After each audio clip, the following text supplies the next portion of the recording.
President Donald Trump's reaction to Senator Ted Cruz's potential 2028 White House bid is a masterclass in political king-making, balancing public ambivalence with calculated influence. Since the intense and often venomous 2016 primary, the dynamic between the two former rivals has shifted from open warfare to pragmatic alignment.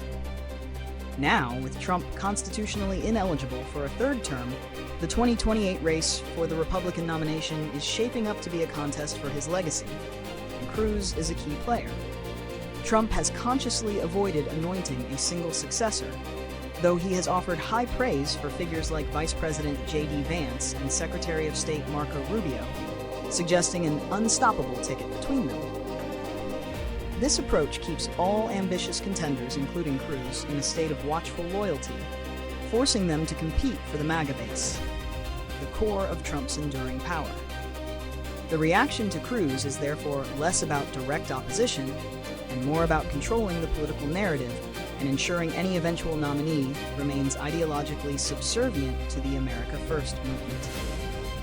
Cruz, a seasoned conservative with a proven national following, having finished second in the 2016 primary, is an obvious and formidable contender. Trump's silence on Cruz's own ambitions, while praising others, is a strategic move to prevent Cruz from gaining unearned momentum, while keeping him in the mix as a potential ally or secondary favorite.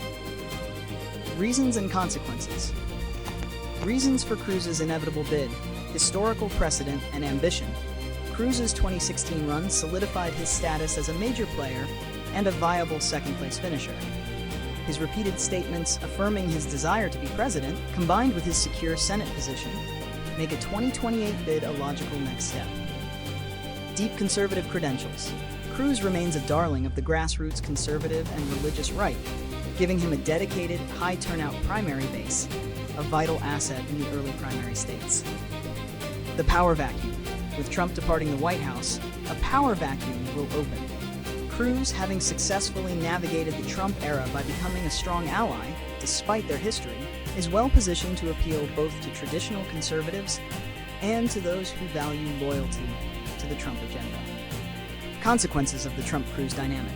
Fractured MAGA base. The primary consequence is the likely fragmentation of the Trump base among several aspirants: Vance, Rubio, Cruz, and possibly others. This could lead to a drawn-out, expensive, and potentially divisive primary fight. Test of Trump's king-making power. The race will be a direct test of whether Trump's endorsement, or active opposition, can definitively decide the nomination, or if the party's ideological direction is now self-sustaining. If his preferred candidate loses, it will mark the beginning of the post-Trump era. Impact on governing. Candidates like Cruz, who have worked closely with Trump, face a delicate balance, championing the Trump agenda to win the primary, while attempting to project the kind of national, unifying temperament required for the general election. This dual pressure could lead to continued extreme rhetoric during the primary. Prediction and solutions. Prediction: the 2028 Republican primary will be less about policy and more about the degree of fealty to the America First movement. Prediction: Ted Cruz will run a highly disciplined campaign focusing on early primary states with large conservative electorates, Iowa, South Carolina. However, he will ultimately face a major challenge from a next-generation candidate whom Trump actively champions, such as J.D. Vance. Cruz's past conflict with Trump and the perception that he is an old guard figure could ultimately limit his growth ceiling among the most devoted, non-traditional MAGA voters. The nominee will likely be a ticket that is actively blessed by Trump, which may or may not include Cruz. Solutions for the GOP.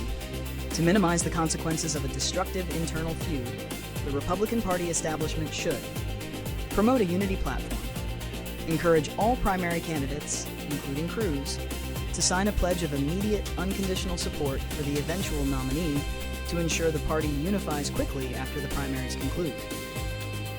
Focus on 2028 general election strategy. Shift the conversation away from the personalities of 2016-2020 and onto the policy future of the party, forcing candidates to articulate how they will win the critical swing states, like Pennsylvania, Michigan, and Arizona, that may be shifting their alignment. Encourage a clear succession. Privately, Key Republican figures should work to coalesce around one or two frontrunners early on, potentially a Trump-endorsed candidate and an establishment alternative, to avoid a 15-person field that fractures the vote and allows a minority candidate to win the nomination. This is a difficult solution given Trump's control, but essential for long-term party health.